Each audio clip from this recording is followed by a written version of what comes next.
So hi there, welcome to the EdTech Playbook launch party. It's been a while, but here it is. You can see a few virtual copies behind me. Grogu's managed to be in two places at the same time. It is, of course, May the 4th. May the 4th be with you. And I'm delighted to have some fantastic guests joining me throughout the course of the next hour. If you are joining us, whether you're on LinkedIn or YouTube, please do let us know where you are in the comments. Let us know that you're listening in. All those different things would be great to hear from you. Please do say hello. And I'm super excited to welcome my very first guest. I've got to say I'm very excited. I'm a bit scared and a bit worried, actually, because, well, the force was strong in this one, but he's somewhat moved over to a different side. Lord Vader, welcome to this launch party. Lord Vader, how are things with you today? The force is strong today, Mark. Okay, thank you. Oh, crikey. Okay. Well, look, I wanted to ask you some questions about technology in education. Do you know much about that topic? Of course. Please ask your question. Okay. Why is there a dog barking in the background? No. You've built a Death Star, Lord Vader. But what's one fatal flaw schools must avoid in their EdTech strategy? Have you got any thoughts in that? You must make sure your implementation is strategic and transformation approach learns from other people's lessons. Empower your staff. Think of the 5 C's of digital cognition so that your technology use is purposeful and has pedagogy first. Okay, good advice there, Lord Vader. Thank you very, very much. I can hear in the background there's a disturbance in the workflow. Are there any EdTech tips from the playbook that can help bring balance to a teacher's day?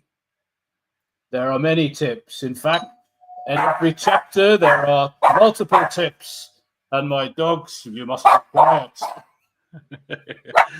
Brilliant stuff. Well, look, obviously, as you could probably realize, it is, of course, because he's turned his head around, you can see him now. It is, of course, my co-author and good egg, Ollie Lewis there. Brilliant. Listen, Ollie, the book is out there.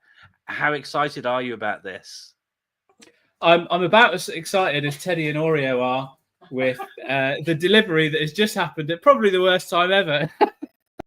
But I am super excited that our book is finally there, Mark.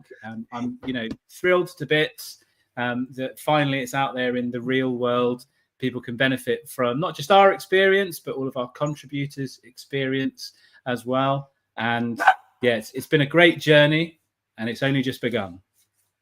Yeah, no, absolutely. I cannot wait to hear what people think. I mean, as anyone who has a copy of the book will tell, just from the size of it, 397 pages, 20 chapters. We'll talk about some of those things during the course of the next hour. And it's not just our voices as well. We'll talk about some of the contributors.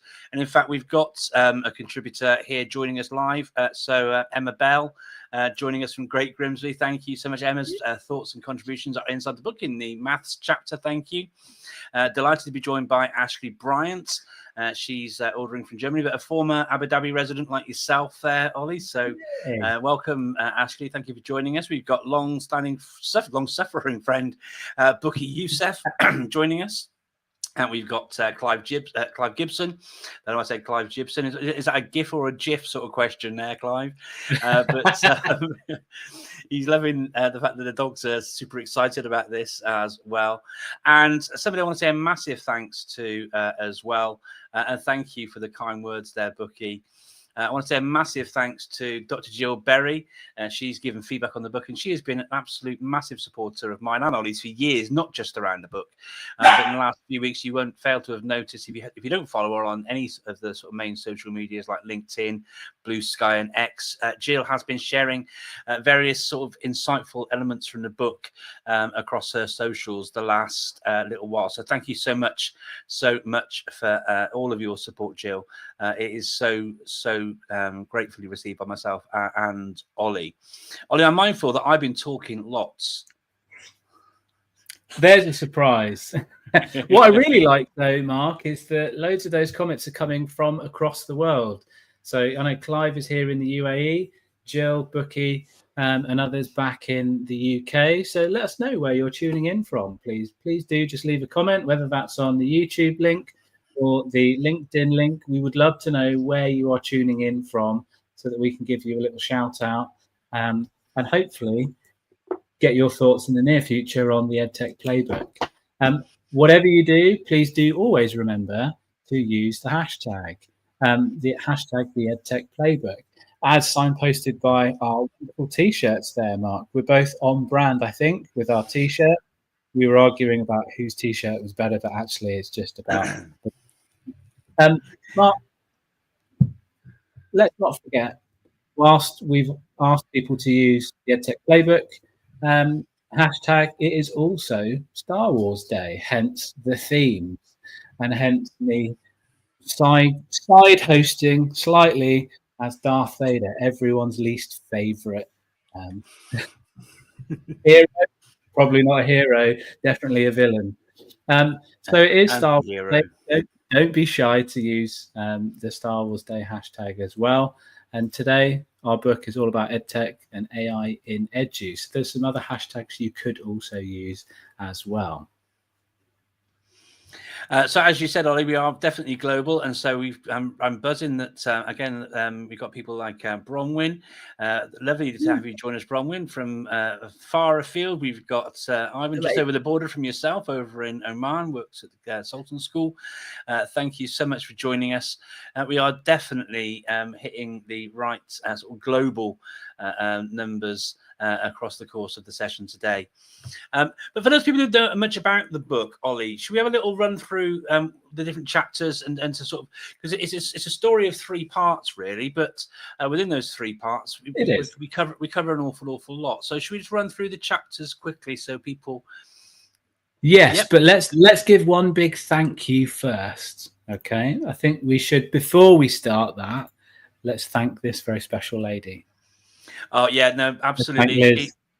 Liz has been an absolute legend in supporting us with this book, and as anyone who knows both me and Ollie, you know, we're not the easiest of people to work with. You know, it's like having 2 Tiggers, not just one, right? So trying to temper us and all of our work and all of that, and making our ramblings into something coherent and sometimes when we write by hand, legible. You know, she's done a fantastic job. So a massive thank you to Liz. Look at Ollie on brand.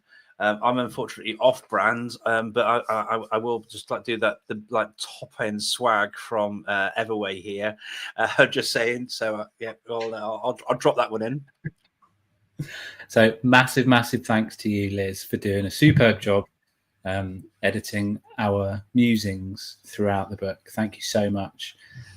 So we whistle stop tour, Mark. I'm going to put you on the spot now. Chapter 1, why EdTech hasn't worked historically. What can people find in this particular chapter? Well, you know, you don't know where you're going if you don't know where you've been, right? And so we thought it was important to actually start the journey through the book by sort of laying things out, you know.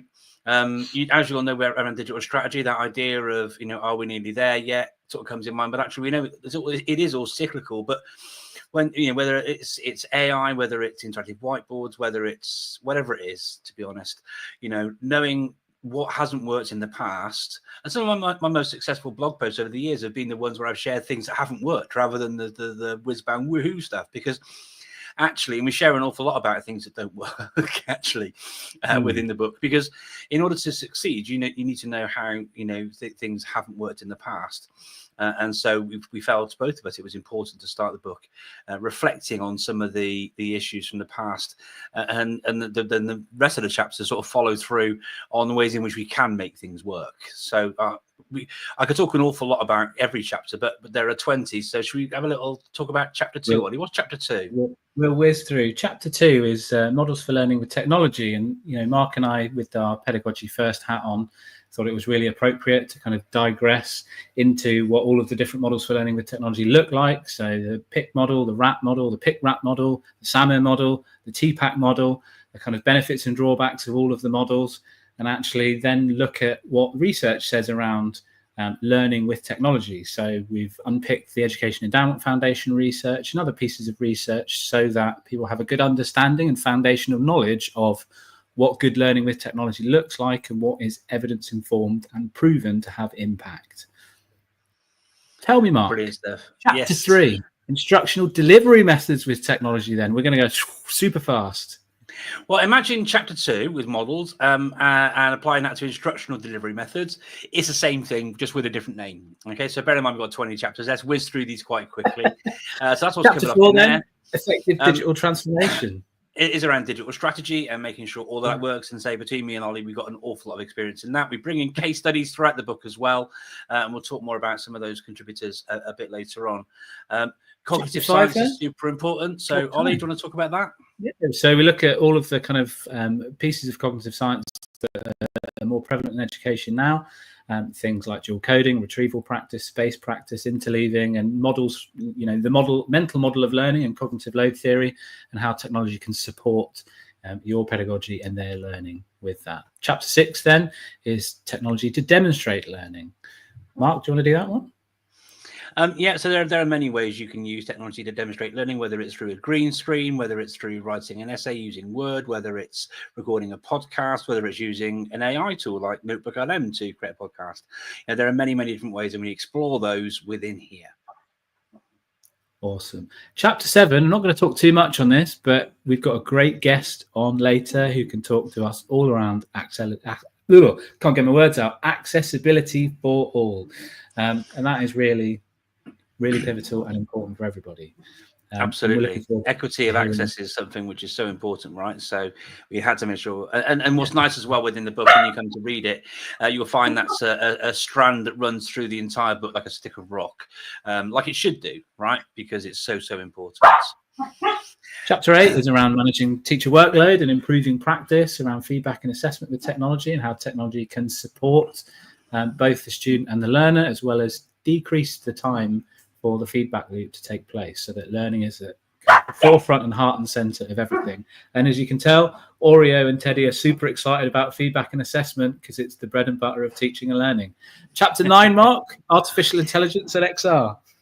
Yeah, another key sort of strand that runs right through the book like a stick of rock is AI. Obviously, it needs its own chapter to underpin some of the key sort of principles there around ethics and bias and all those other important elements. But like I say, it runs through the book with examples and case studies like a stick of rock. And it's important we included things around XR, which is you'll obviously know is covering sort of augmented, virtual and mixed reality there. So we've got all that sort of there within chapter 9. Number 10. We then move into section 2 of the book, Mark, and I'm going to go through this quite quickly.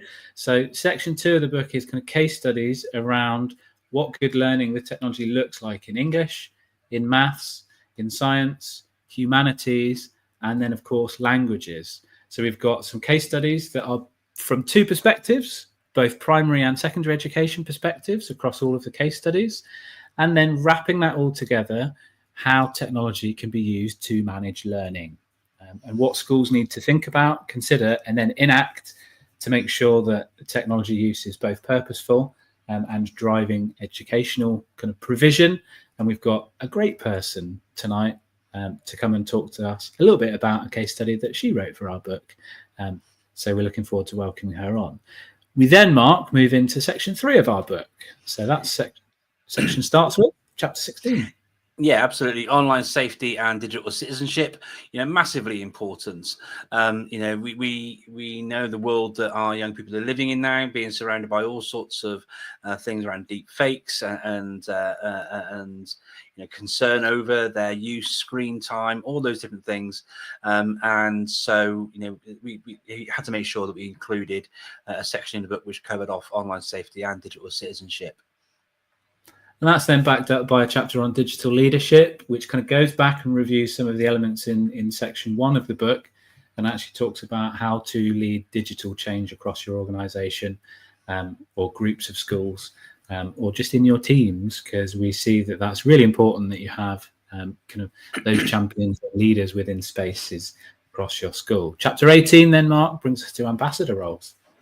Yeah, and whether you are considering becoming Apple Distinguished Educator, Microsoft Innovative Educator Expert, Google certified, all the rest of it, that there are some things that we felt is important that people are aware of around ambassadorial marketing, how these big EdTech companies are using teachers to, sell their products.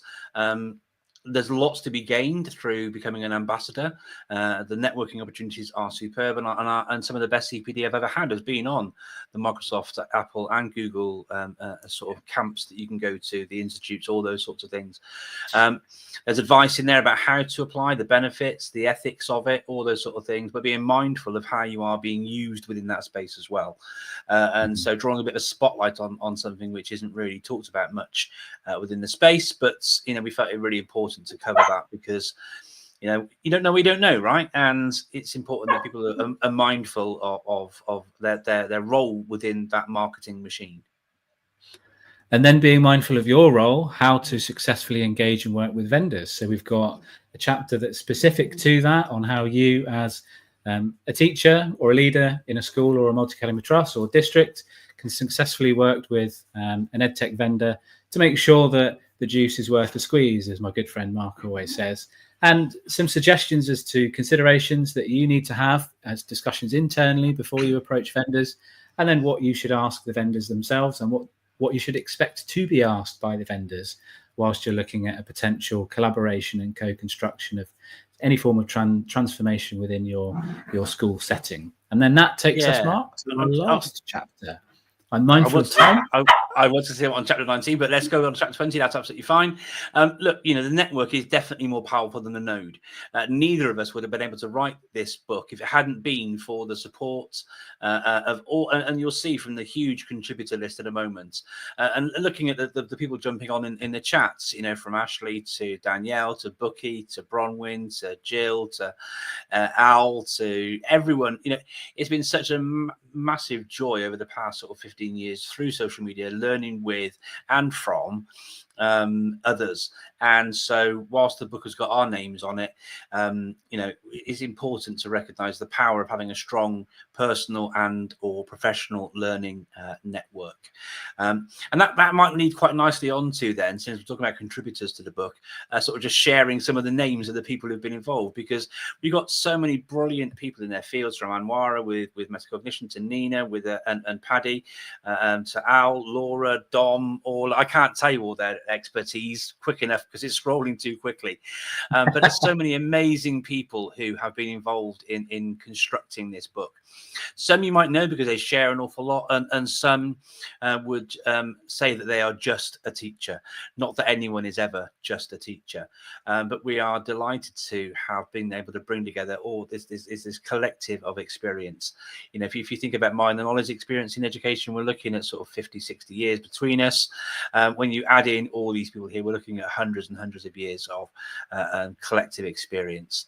And speaking of experience, Ollie, we were talking about somebody who helped us develop a chapter and share some things in a chapter that was linked to using technology to manage learning. Who are you thinking of there? We were indeed. I was thinking of the brilliant Emma Darcy. Yeah, welcome, Emma. Thank you so much for joining us today on the live stream. One of us should already bring her in. I'll do that, because if we both press the button at the same time, she'll come in and disappear straight away. So I'll bring Emma in. Welcome, Emma. And thank you so much, not only for your contribution to the book, for getting so on brand for Star Wars there. Even got my Millennium Falcon earrings on for you. There you go. Look at that. Fantastic. You've got some stormtroopers. You've got a BB-8. There's a story behind that BB-8, isn't there, Emma?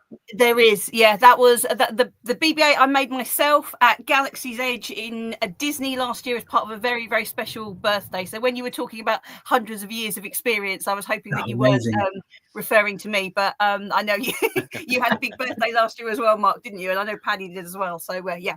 So that's where my BB-8 came from. Brilliant stuff. Well, look, Emma, you helped us write the chapter about using technology to manage learning. Your experience goes far more broad than that. We could talk about sustainability. We could talk about device deployment. We could talk about AI. We could talk about all sorts. But in terms of EdTech Playbook contributor alert, I like that, Ollie. Very good. If you could share, Emma, a little bit about managing technology for learning, because to quote like Andy Colley and I'm trying to remember his name. Dave Leonard. Dave Leonard on the Learning Dust podcast, and there isn't magical learning dust that comes out the back of an iPad, is there? Right? There's a lot of work that needs to go behind the scenes in order to make technology work in your school. So, have you got any sort of insights that you could share into that, given your experience? To be honest, I think the best insight I can share is I was so pleased that your chapter 20 is about your PLN, because I just think I have learned so much from other people. And I think that in terms of like the book in general and the case studies that are in there and all the examples, first of all, my advice would be, if you're planning on implementing anything technology related, see if there's someone out there who's either doing it, had a go at doing it, had to go doing it and it's failed, but go learn from others first of all. And one of the things that was really nice for me was the fact that I had this 10 years of time to see how you can roll out technology from a school perspective, but also how you can roll it out from a trust perspective. And I learned so much from doing that. And I mean, one of the things that I think is in the book is just, I went to someone and I said, when I was at the vet show, I said, actually, what advice can you give me? When I started in the role, I was in a trust that was just 3 schools at that point. I was talking to someone that had got much more experience than me. And I was sort of saying, so what would be the best advice you'd give to someone like me starting out doing this journey? And one of the things they said was, pick one platform for all the schools in your trust and stick to it. While you're still small, select a platform. Doesn't matter which one it is. There's lots of good platforms out there, but pick one whilst you're still small enough and say that that's the one you're going to stick to. Have your reasoning in place behind it, and then as you scale up, it's a lot easier to broaden that out.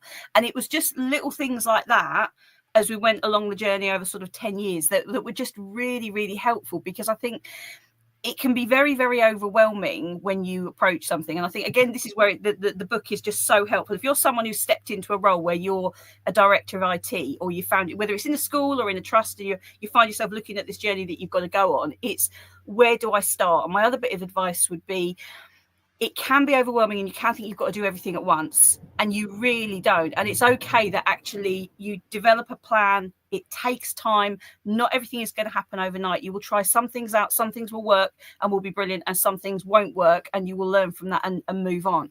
So it's that getting the balance between talking to other people, seeing what they're doing, seeing where you could go on the journey, but not feeling like you've got to do everything overnight and produce everything all at once. There's some many good points there, Emma. Thank you ever so much. I like that fact that you're sort of thinking about that, what I call the bananarama principle. It ain't what you do, is the way that you do it, right? And that's what gets results, right? I love that you're sort of sharing that. I also really like about it being, as much about the journey as well as much as the destination, right? Because sort of how you can sort of, you work a lot of things out as you go along, and that's what I found, and we sort of share in the book. It's the things won't work, and that's not a problem. It's okay, for things to not work, as long as you work them out and resolve them. But when you can learn from others along that journey, like you did, and say working through that over the years, it can be really, really helpful. Ollie, did you have any questions for Emma? I just wanted to ask, you made so many great points there, and you talk about this in your chapter, Emma. You talk about pilots and trying to align things. How did you move at a school and a MAT level to deciding which was the thing that you were going to go with off the back of the pilot, and tell us about that kind of journey and how you pin that to your school development plan?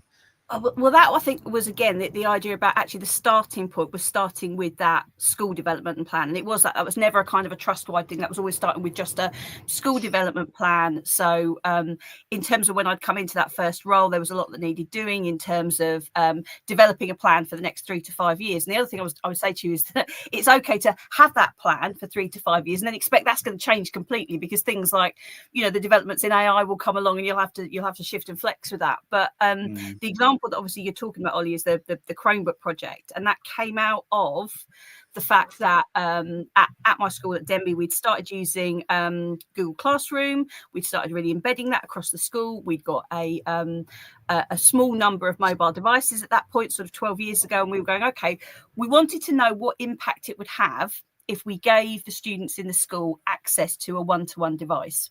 But obviously that's quite a costly solution. That's quite a time-consuming solution. And we didn't want to do it if we didn't know there was going to be evidence of impact. And of course, one of the challenges you have is, well, you don't want to implement something unless there's evidence of impact, but you're not going to get that evidence of impact if you don't have a go at implementing something. So that was where the idea came from, to do it as a 1-year pilot. And again, I make no apology for the fact we did it for a year to really see what impact it made if we gave a small number of students access to a device like we did. And all of the evidence that came out of that, of the impact on teaching and learning, was what then led the journey after that first year to go, okay, this has huge impact and has got huge potential in terms of really creative curriculum and how we can use technology for learning going forward. So how can we now develop this as a scheme that puts one of these devices in the hands of all of the learners that want to have one? How can we tackle things like the digital divide? How can we tackle challenges like where families can't afford one of these devices, that sort of thing? And that then shaped and framed the plan as it evolved going forwards. But like I say, sometimes I think with technology, you feel you've got to move really fast because technology is moving really fast. And if you do that, you can make some really costly mistakes. And let's be honest, no one's got a lot of money at the moment. So it is this thing about really testing things and looking for the evidence and not being afraid to do a lengthy pilot of something. Yes, I think is it Daniel Kahneman that says fast is slow and slow is fast, and actually knowing and being purposeful in what you're trying to do and being really clear about what it is you're trying to do, so you know what you're measuring. I know from my own experience, you're told get it done, and you're like, no, it needs to take time in order for us to actually do this properly. Your kind of success in that project segued then, didn't it, from technology into kind of sustainability, which you talk a little bit about again in your case study. So do you just want to tell us how you kind of moved from tech to sustainability and they became interdependent with each other? Yeah, I mean, that was one of those things where now it just seems like something that we should always have been talking about, but has obviously just become more and more important in the sort of the 12 years that I've been in the role that I'm in now. And it originally came about of the fact that obviously we talk about technology, we talk about using more technology in schools and improving and supporting teaching and learning through using technology. And we know there's an implication in terms of a carbon footprint when we do that, whether it's through using AI, whether it's through producing devices that have a lifespan of a few years and where they're then going into landfill, that sort of thing. So around about the same time as we started looking at the Chromebook one-to-one project, and obviously we were looking at bringing quite a lot of technology into a school, we started looking at, okay, so what's the environmental impact of this going to be? When we were looking at a device and what device that was going to be, it was, what's the lifespan of this device going to be? Can we actually get more lifespan out of this device than we have had previously, say, for example, in our PC laptops? Because if we've got a device that will last for 10 years for us, and we've got some of these devices now that have gone through 5 years in the school with one student and have now been assigned to a younger brother or sister who's coming through the school and taking the same device through for a second time, that to me is much more sustainable. And we also started, we were having to develop anyway climate change and sustainability strategies as a school and as the trust. So again, it was like, how is all this use of technology going to dovetail with what we're trying to do at that top level? And we have things like, when the students buy a Chromebook, 5 trees are planted as a result of that. Now, these aren't huge trees, these are small trees. They're not going to have an immediate massive impact on the planet, but it's that fact that an element of carbon offsetting, the fact that we're looking all the time at how can we actually make this technology have a longer lifespan, have a smaller carbon footprint, and have less impact. And alongside that, we also develop the work with our students as well, because it's all well and good us as leaders deciding to do this. How are we teaching the children about this? How are we tackling their climate anxiety? And that's why we introduced the Apps for Good Innovate for Climate Change course. And first of all, we did that just in one school, and then we did that across all the schools of the trust. And that, again, is about teaching young people not just about the relationship between technology and climate change, but also saying to them, right, we've got some real challenges in this area. How could you use technology potentially to support that and to make a difference? So again, that hopefully is supporting our young people to develop some of those skills they're going to need for their future. That's wonderful to hear that, and exactly why we invited you to do some case study work for us, Emma. And kind of tying that into what you've talked about there around stakeholder engagement, knowing what your priorities are, enacting and empower people to kind of work on those priorities at a school and kind of larger level is really powerful and insightful. And kind of Mark and I have written a little bit around that in, I think, digital leadership in our chapter, as well as in the chapter on digital transformation. Thank you so much, Emma, for not just being here and being present with us now, but just sharing your wealth of knowledge, experience with us in our book. Thank you, Emma. Thank you. Super brilliant. Thank you. If it's okay for you to stick around, Emma, we're going to bring our next guest on, if that's okay. Ollie, would you like to introduce our next guest? Our next guest knows a thing or two as well about technology. He has done some amazing work in the space, both in the UK, the UAE, the US, and all around the world. Mr. Paddy McGrath has so many titles that I don't know where to start with all of them. He's kind of head of education, VP. You've done so much, Paddy, that where do we start?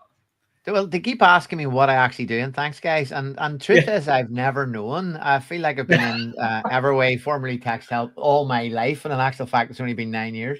But yeah, they say internally in work, apparently I drink and I know things, but I like to think that I do at some point in there bring a little bit of expertise in. But let's hope that manifests itself in the book. So thanks for having me here today, guys. No, thank you, Paddy. And you've been a strong voice in many, many ways. And you have, from my perspective, you've got a really good way of explaining complex things in really easy to understand ways.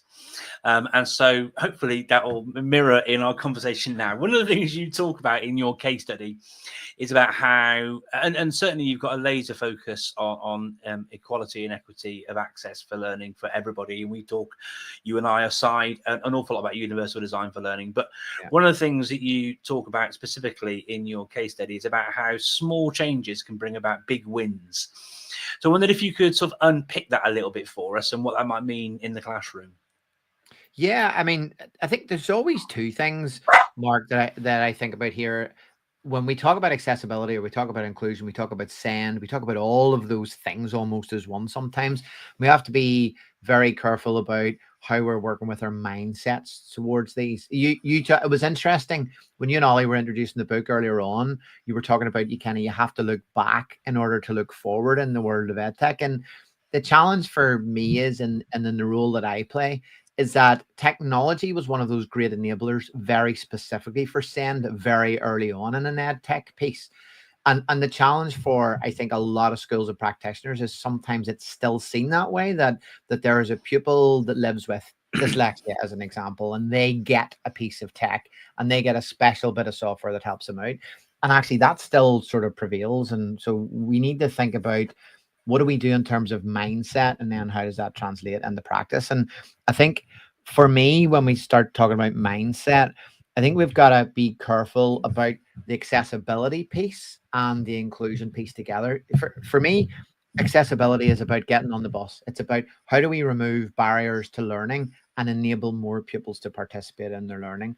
But what I suppose we really end up talking about in that is inclusive practice.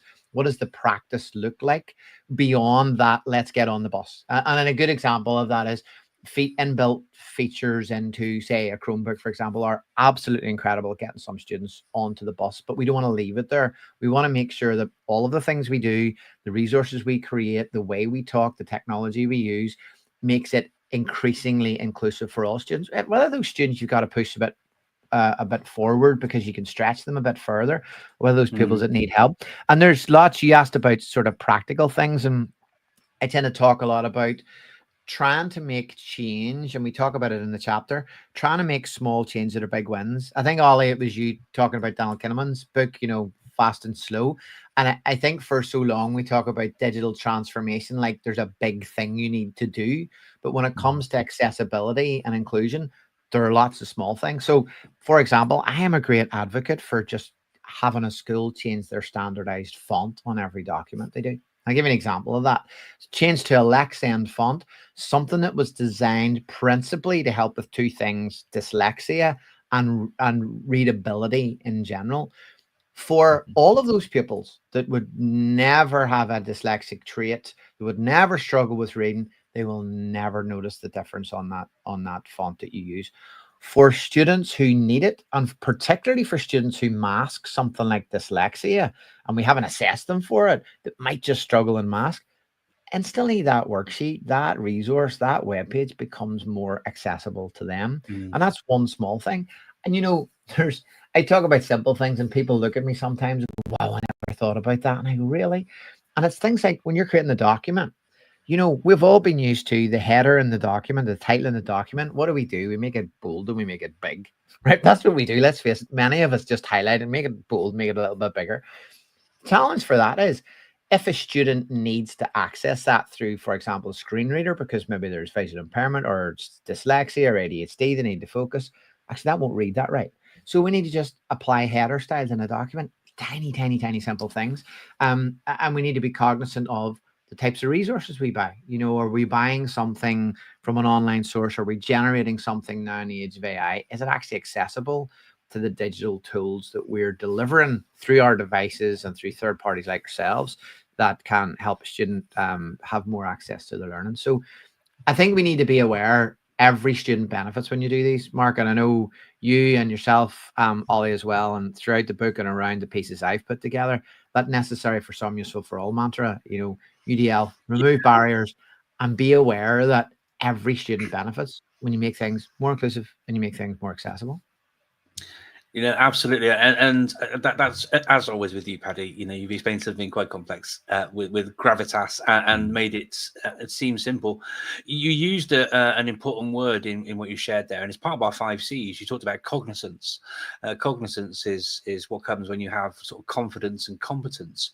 But the thing is, you don't get that cognizance or that confidence and competence without a bit of training and support and things. Have you got any sort of resources or any sort of approaches or ideas, apart from obviously getting the book and reading it and learning from it and those sort of things? Please check out the URL, which I'm sure Ollie will pop up in the bottom at the moment, in where you can order a copy of the book. But have you got any practical ideas for how people can stay on top of the latest trends, knowledge, understanding, and can get that sort of confidence in knowing when to? Because sometimes it's about not just knowing when to, but also when not to do certain things that could maybe be exclusionary.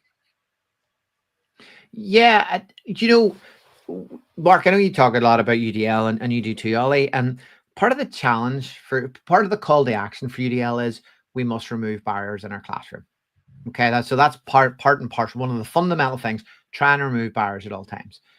One of the challenges, though, on the flip side of that is, because we're all different, it's impossible for a practitioner, impossible to understand all the barriers that a student may face on a daily basis, right? Because it could be socio-emotional, it could be socioeconomic, it could be background at home, it could be masking, it could be individual challenges. And so, when we're thinking about how we approach barriers, our job, I suppose, is to pick the tools that give the widest choice to the student. And I'll give you an example of that. If you take something like, let's call one of the things I talk about a lot is text to speech. Now, you can provide text to speech, for example, on an individual. Let's call it a Word document, okay? And we can provide that, and we can provide that. So we help remove a barrier and we help support a student.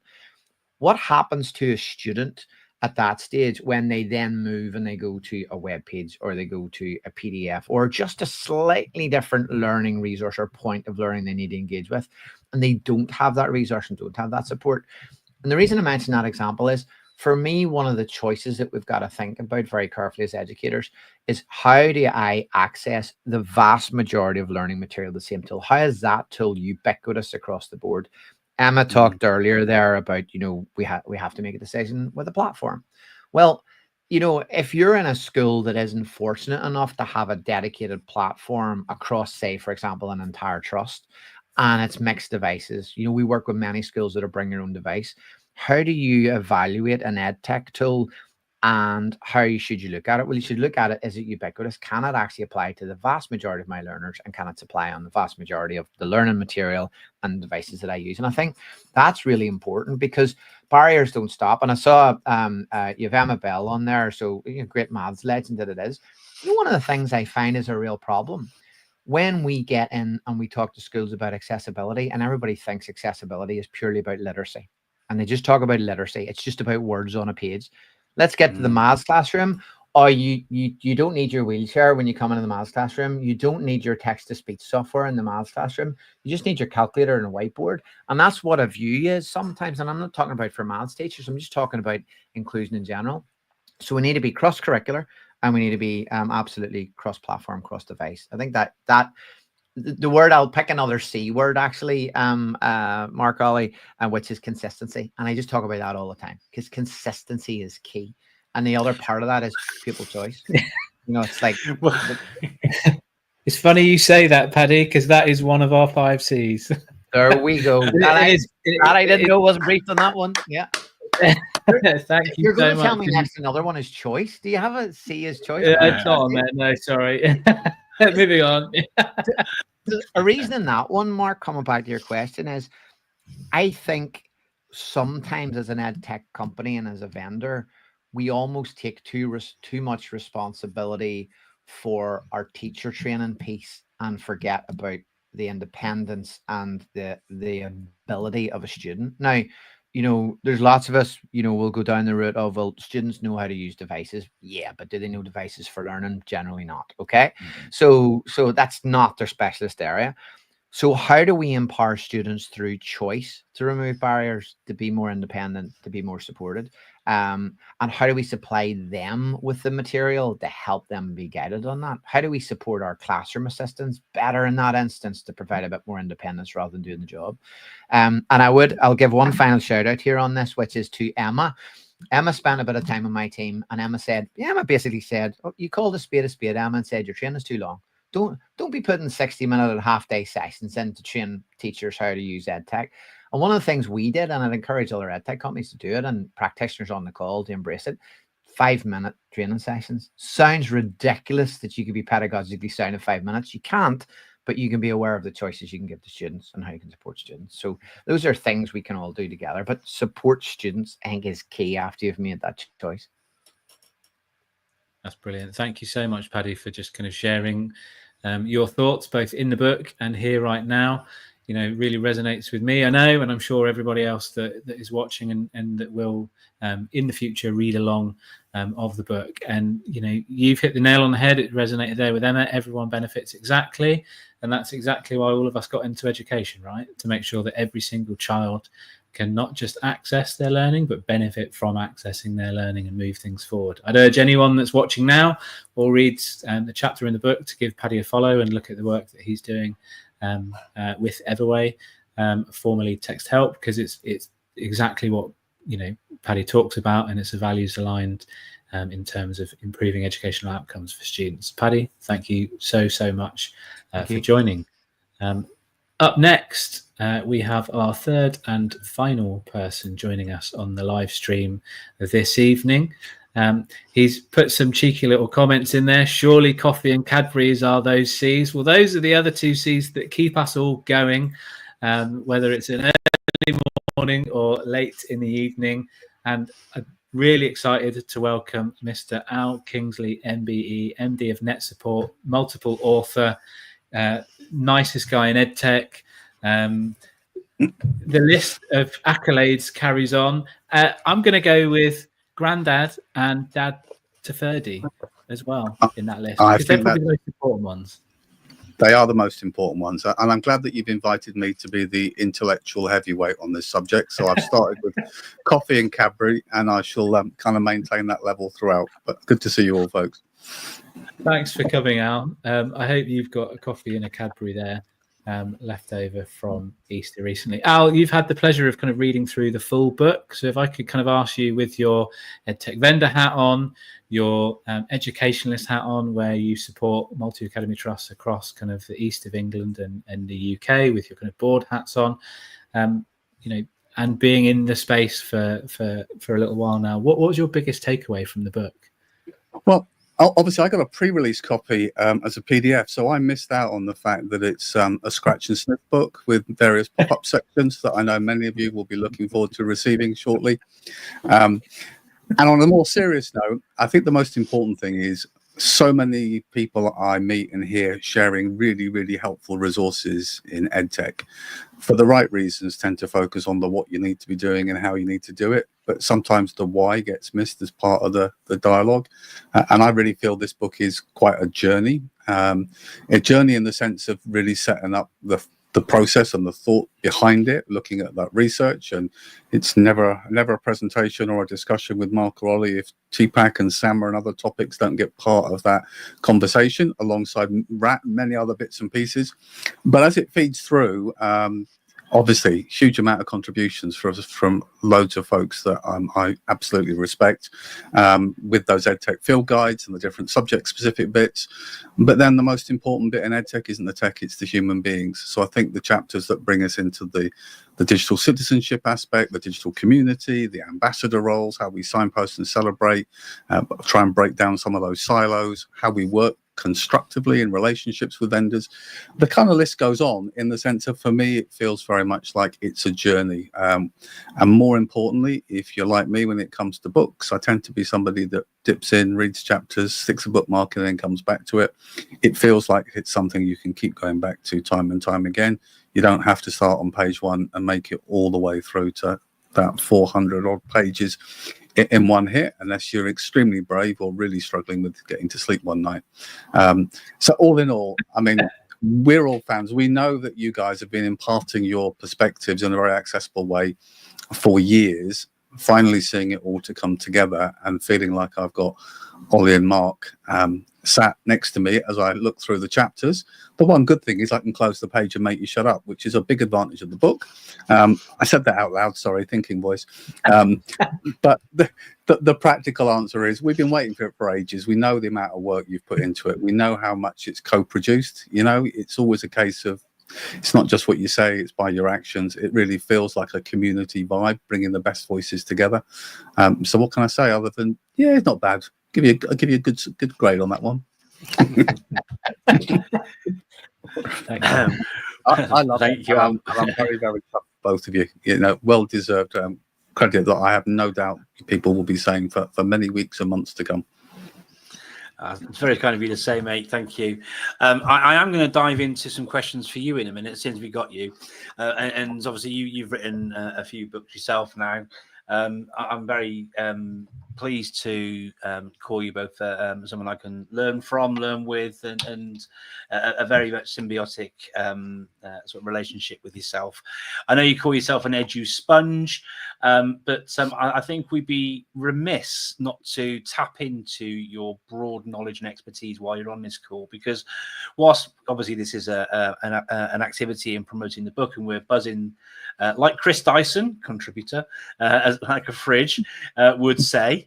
But I want to ask you a question, and I could dive into all sorts. You mentioned some of them, things like co-production, how you work with vendors. I know you're a big fan of having a professional learning network. You champion others. Ollie called you the nicest guy in education, all the rest of it, right? But, you know, it could be a question about what gets you up in the morning, you know, because, you know, there's so much that you do. But I wanted to ask you, Al, which is a very simple question, but I think your answer will be helpful to everyone. It's not necessarily linked to the book, but the question is, how do you do it? Because I know you. Yeah, you're brilliant with money and accounts and finance. You help school boards. You know, you're superb in that respect.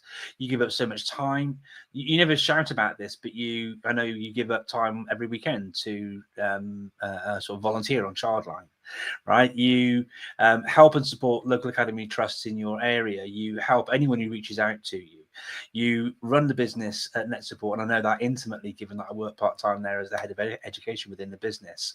You are on the Regional School Commissioners Board. You are, and the list goes on and on and on and on. Yeah, so you know, maybe you could bring in some of your values into all of it and what have you. Maybe you'll talk about some of the tools you use to help you manage all of that. It could be about how you leverage people like Emma, our brilliant, or your brilliant executive assistant. But the short question is, and I'm good at doing a short story long. Sorry, how do you do it, Al? How do you do it? Well, I mean, I'm really mindful today's about the amazing stuff that you've done rather than the things that I try and find my way through life. I think there's a number of things to remember, We spend our life talking about technology, but at the heart of most things, it's about human skills and people. First rule of having a good business and having the chance to do the things I'm really passionate about is enjoy people who are better than you at every job you need to do, and don't ask them what to do, but wait for them to tell you what they plan to do and let them get on with it. That frees me up to go do the things I'm passionate about. Another thing that I think comes into that whole community in the broader sense is to be open-minded, to use that adage I often say, you've got 2 eyes, 2 ears and 1 mouth, use them in appropriate proportions. When I was younger, wanted to always be the one to speak quick and let everyone know what I knew. Now I'm quite happy to listen back, be that magpie, be that edgy sponge, hear what others have got to say and then try and assimilate it. Most of the time, many of us are blessed. I certainly am blessed in that I do something with you good folks and many others that I love. I get up in the morning and I look forward to what I'm going to do. And we've seen, I think your book is a really good way of doing it, that actually all these different strands, the different hats that I end up wearing for different reasons are interlinked. Most of our conversations right now are about how do we grow the economy, whether it's UK PLC or around the world. Well, if we grow our economy, we need people to fill those jobs. And if we want people to fill those jobs, we've got to have them being taught the right skills. We need to prime the pump for the future. And if we need to prime the skills, we need to have an education system that everybody shows respect and support for, that's funded well, and that technology is used for purpose, not just because it's available or because it's the loudest voice shouting at central government. And the final thing is, we're not all the same. As today has proved, we're not all Darth Vader. Some of us are on the right side and some are on the dark side, but no one size fits all, which is why the amazing work you've heard earlier in this conversation about that inclusivity and choosing an education system where every child feels this is a place and space where they can excel is so important. And if you believe all those things, and I know you folks do with aplomb, then it doesn't make much effort to get up there and shout about it, because it matters. And the more we talk about it, the more we support each other, then just maybe we might make a difference. Wow. Thank you very much indeed for those lovely, kind words. You managed to still really not sort of, tell us exactly how you managed to do it, Al. But no, it's been a real pleasure to have your support from during the writing of the book, giving me an ollie prods, along the way, other methods of support, all the rest of it. Thank you so much. And I will do a shout out. Al has got his new book, Awkward Questions, out. I know you said it's about us, but if Emma had a book out at the moment, and Paddy as well, I'd be giving Emma a shout out too. It's well worth a read. And I genuinely say this, it's a bit. It's fast becoming one of my favorite books at the moment, and will be for a long time, Al, because it follows that same kind of approach that I mentioned to you in a conversation. Is one of my other favorite books is How Learning Happens, Carl Hendrick and Paul Kirshner. And what's brilliant about their book is how it takes all those different topics and goes into them in loads of detail, gives you loads of reading beyond, all the rest of it, and insights to boot with all of it too, and how you can think about it within your context. And you managed to take a very similar approach with your book as well, Al, with all those really difficult questions, from teacher retention to managing AI to all sorts of things sort of within there. So I mean, if you don't follow Al, I mean, you don't share about your new book very often, do you? So you might struggle to find the posts on a social media platform near you about Al's new book, but do check it out, because like he said. He said kind things about ours. I'm very happy to say kind things about his too, because it is genuinely something that's super useful and accessible, whether you're a teacher, middle, senior leader, someone in governance. There's a lot to take away and then pick from it. But less about my book. Tell me about your favorite chapters, guys. Oh, there you go. So what's your favorite chapter, Ollie? Oh, that is really not a fair question, because I've got to pick one out of 20. I'm gonna go with. You have a 5% chance of getting it right. Well, I'm going to upset somebody somewhere along the line, right? So, I think I'm going to go with Chapter 2, Models for Learning with Technology, because quite often it's the thing that we forget in school. We train people, we don't actually train them on the evidence and information and thinking behind why you make those pedagogical choices. So I'm going to go with Chapter 2, models for learning with technology, because it's the thing that's often forgotten. I know it's not in our kind of little circle of friends right here, right now, on this live stream, but that's what I'm going to go with. Mark, what's your favourite chapter? Not letting you get away. No. I mean, I would go for the chapter that Paddy talked about, which is the accessibility for all. But given that it does, as a topic, sort of run through the book like a strand, like a stick of rock, I'm actually going to pivot to chapter 5 about cognitive science, because when it comes to teaching and learning, we know, you make best bets about, how things will best apply for the learners that are in front of you on that day. And so having some good North Stars in your teaching and learning toolkit is super important. Now, many people have those without technology, but what a lot of people don't have is those ideas and how you can reference those about doing those different things with technology. So we all know about direct instruction, retrieval, spaced, interleaving, all those different things, but how can we apply that with technology?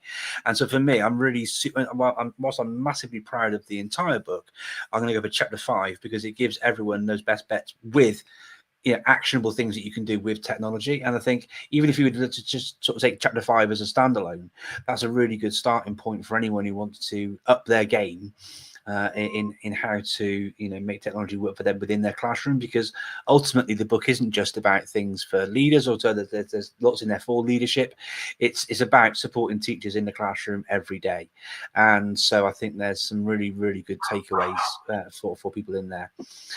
If I can cheat and do and not pick a chapter, one of my other favorite things, and this is the feedback, and this is why I was super keen to include this sort of feature inside this book as well.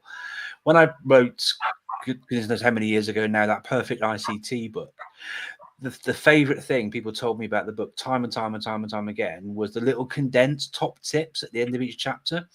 Because whilst there's loads and loads in each of the different chapters, having a few sort of filtered down things to focus on, you read the whole chapter, it's like going to a teach meet. Your head's going to go, there's so many ideas and things, where do I start?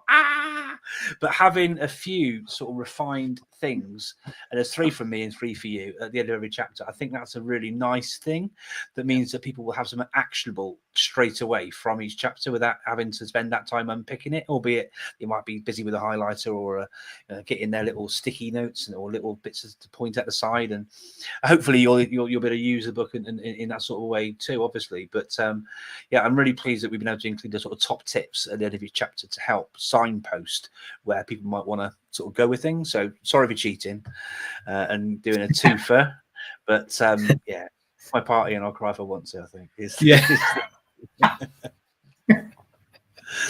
Oh, look, thank you for the question. Any other points or questions from anybody else whilst we're here? I'm mindful that we said we'd get together and chat for an hour, and we're nearly up to the hour. Anything from anybody at all? Well, seeing as no one's come back, then what I will do very quickly is just add this to the stage. We've got a few people who've said, and if you could just move the welcome Al from the bottom there, so we're not hiding Paddy, because we don't want to hide Paddy under a bushel. But there's been some lovely feedback from lots of people who've joined us on the live stream today as well. Obviously, Al's here and he said some nice things, but we've had comments from the likes of the brilliant Caroline Keep, and I can't wait. She gave me an early doors sort of conversation around some of the outputs from her PhD, which she's close to finishing at the moment. I cannot wait for that to be out, because there are some brilliant insights she's going to be sharing in her research when that's finally published. It's been a definite labour of love, as anyone who knows her will testify. But she said very kind things about the book. Thank you so much, Caroline. Massive thanks to Dr. Helen Drury as well for her sort of thoughts and insights. What I love about the people who've given their thoughts as well, right? We haven't had anybody come back and say no. We haven't had anybody come back and read it and say I can't say anything nice. Yeah, everyone's come back and been really, really, really, really glowing. And what's lovely as well are the people that I massively respect too, such as Dr. Helen Drury, who worked with ARC has been and within the world of maths has been outstanding. So thank you to her for her sort of feedback there as well. I mentioned Dr. Jill. I don't think she likes being called Dr. Jill, but I'll call her Dr. Jill earlier. Thank you again, Jill, so much for your support before we even started writing a book through to today. your kind words and support are very, very welcome. A massive thanks to John Tate, Team Tate on Twitter. He's written more books than I've caught Pokemon, I think. But again, someone who's got brilliant insights, and his comments here are absolutely delighted to receive. And that's just a short summary of the things that he said that are positive about the book. Lisa Grace Wilson from Teach Middle East magazine gave us some fantastic feedback on the book as well. Same from Matt Lovegrove from Cognita Schools Group. He wants to buy one for everybody, so that's a good advert if you want to take on board his sort of thinking and thoughts. And then, Pete Jones, someone who, if you've been on social media for a long time, he's someone I work with on creating the underground tube map of people to follow on Twitter all those years ago, right? But that's going back. What Pete doesn't know about teaching and learning isn't worth knowing, and he's a really good litmus test for me on whether what I'm doing is on the right tracks, and his comments and thoughts were superb on the book. So thank you so much to Pete for sharing that as well. And then it was important to get voices right across the piece, not just globally but across ages and phases. And someone else I really massively respect is Wendy Brissett, currently head of teaching, learning and innovation at Reseath College, but formerly with Bury College and Dudley College. She's worked so widely and broadly across FE. So and it was nice that she sort of picked up on that sort of idea of top tips at the end of each chapter as well. I'm mindful that our time is up and that I can talk for Britain. There are a few final people that I wanted to say thank you to. I want to say massive thank you to Ollie's wife, Steph, for that conversation in her kitchen back in Spalding all those decades ago when Ollie had hair. Back when Ollie had hair, apparently. We were saying off there before. Full head of hair. But massive thanks to him. Thank you to my boys, to Ailey, and big thanks to everyone at John Catt for supporting us through this as well and getting it published. And thank you to you for joining me while I just talk on as if talking is an Olympic sport. I will be quiet. Ollie, your final words, perhaps? Mark, thank you to you for all your kind of enthusiasm and friendship and just fun writing this book. Early morning, late night, Teams, Zooms, and all sorts when we were separated. It's been a pleasure, buddy. And a final thank you to Emma, Paddy, and Al for joining us on this podcast. Your support means the absolute world to both Mark and I. Thank you, guys. We really appreciate you. Great stuff. Thank you for joining us today. We've got some lovely comments in the chat as well. Jill Berry doesn't mind being called Doctor, so thank you, Dr. Jill. Massive thanks to Bronwyn, Cassandra, Ria, Jill, Andy. How you doing, buddy? Nice to see you join us. Our former colleague of Ollie's over at Thomas Deacon Education Trust, now working at a cathedral school, I believe, but Ollie will know better than Kings. Brilliant. Yeah. Thank you to Ashley, Bookie. The lists go on. If I haven't mentioned you, I am sorry. It's time for us to say goodbye now. Take care, everybody, and look forward to hearing what you've got to share about the book on social media as you get your copies in. Thank you so much. Cheers, everybody. Thanks.